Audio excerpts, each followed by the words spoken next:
ধানৰ বীজ উৎপাদন কৰি সফলতা কৰিছে শিৱসাগৰ হিলোহাকুৰ প্ৰগতিশীল কৃষক হেমেদুৰ ৰহমানে। বিগত কেইবাটা বছৰ ধৰি ৰাজ্যৰ কৃষি বিভাগৰ সহযোগিতাত কৃষকগৰাকীয়ে কৰি আহিছে বীজ উৎপাদন। সাধাৰণতে 1 কেজি ধানৰ বজাৰ মূল্য 20 পৰা 25 টকা, কিন্তু কৃষকগৰাকীয়ে বীজৰ বাবে ধান উৎপাদন কৰি প্ৰতি কেজি ধানত 40 পৰা 50 টকা দৰত বিক্ৰী কৰি আহিছে। 2024 বৰ্ষত কৃষকগৰাকীয়ে 130 কুইণ্টেল ধানৰ বীজ উৎপাদন কৰিছিল আৰু কৃষকসকলক যোগান ধৰিছিল। এইবাৰ 150 কুইণ্টেল ধানৰ বীজ তেওঁ কৃষকসকলক যোগান ধৰিব বুলি আমাক জানিবলৈ দিয়ে। চাওক এই কৃষক হেমেদুৰ ৰহমানৰ কিছু বক্তব্য। নমস্কাৰ, মোৰ নাম হেমেদুৰ ৰহমান। মই ঘৰ হিলাহাকুত। মই ধানৰ বীজ উৎপাদন কৰোঁ। বীজ উৎপাদন কৰি পেলাই মই যথেষ্ট সফল হৈছোঁ।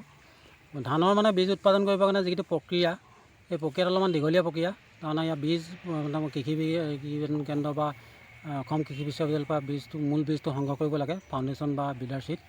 তাৰপৰা সেই বীজটো আনি পেলাই মই পথাৰত খেতি কৰোঁ। খেতি কৰি পেলাই তাৰ লগতে আমাৰ চিট চাৰ্টিফিকেট যদি তাত এতিয়া বৰ্তমান আছে এছ'কো, তেওঁলোকৰ আণ্ডাৰত মই ইয়াত ৰেজিষ্ট্ৰেশ্যন কৰিব লাগে, মই ফাৰ্ম ৰেজিষ্ট্ৰেশ্যন কৰিব লাগে। আৰু তেওঁলোকৰ যিবিলাক কৃষি বিজ্ঞানী আছে, তেওঁলোকে আহি মোক পথাৰখন পৰিদৰ্শন কৰে।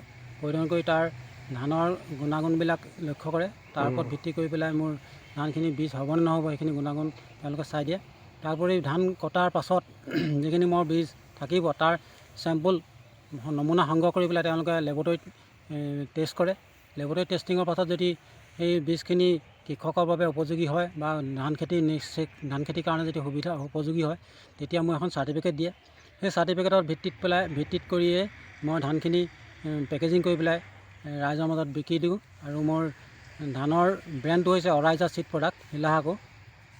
বৰ্তমান মোৰ প্ৰায় 130 কুইণ্টেল ধান মই যোৱা বছৰ বিক্ৰী কৰিলোঁ।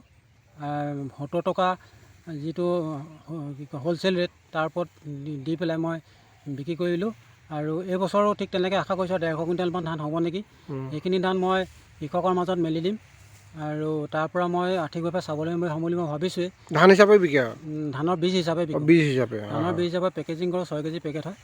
6 কেজি পেকেজিং কৰি পেলাই তাত টেগ মাৰি দিয়ে। আমাৰ চিট চাৰ্টিফিকেট অফিচাৰ আহি পেলাই তেওঁলোকে টেগ মাৰে। টেগ মাৰি পেলাই সেইখিনি বজাৰত উলিয়াই দিওঁ।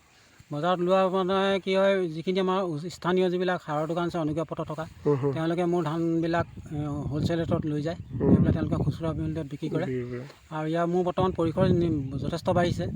বৰ্তমান মোৰ নাগালেণ্ড আৰু অৰুণাচললৈ মোৰ ধান যায়। উজনি অসমৰ গোটেইখিনি কভাৰ কৰিছোঁ বুলি ভাবিছোঁ। গতিকেলৈ দিনক দিনে মোৰ ধানৰ যিটো চাহিদা সেইটো বৃদ্ধি পাইছে। কাৰণ ধানৰ গুণাগুণ হয়তো ৰাইজে ভাল পাইছে, সেইকাৰণে আৰু অধিক ধান বিচাৰি থাকে। যোৱা বছৰ মই ধান কৃষকে যিমান বিচাৰিছিলে সিমান মই যোগান ধৰিব নোৱাৰিলোঁ। গতিকে এই বছৰ মই আৰু অলপ উৎপাদন বৃদ্ধি কৰিছোঁ। আৰু এই ধান ব্যৱহাৰ কৰি ৰাইজে যথেষ্ট উপকৃত হৈছে। আৰু বৰ্তমান মই এটা কথা কৈয়ে যাম, আৰু লগতে যিসকল নতুন যুৱচাম আছে, তেওঁলোকে উন্নত মানদণ্ডৰ ধানৰ বীজ সংগ্ৰহ কৰি খেতি কৰক। মোৰ পৰাই নিব লাগে বুলি মই কোৱা নাই। নিৰ্ভৰযোগ্য প্ৰতিষ্ঠান আছে, আমাৰ এগ্ৰিকালচাৰ ইউনিভাৰ্চিটি আছে, চিড কৰ্প'ৰেশ্যন আছে, তেওঁলোকে উন্নত মানদণ্ডৰ বীজ যোগান ধৰে। তাৰ পৰা এই ধানৰ বীজবিলাক সংগ্ৰহ কৰি আমাৰ এই চনপৰা মাটিবিলাক কমচে কম খেতি কৰক, নিজে স্বাৱলম্বী হওক। সেইখিনিকে আশা কৰিলোঁ যুৱ সমাজক। এইখিনিকে ক'লোঁ ৰাইজক।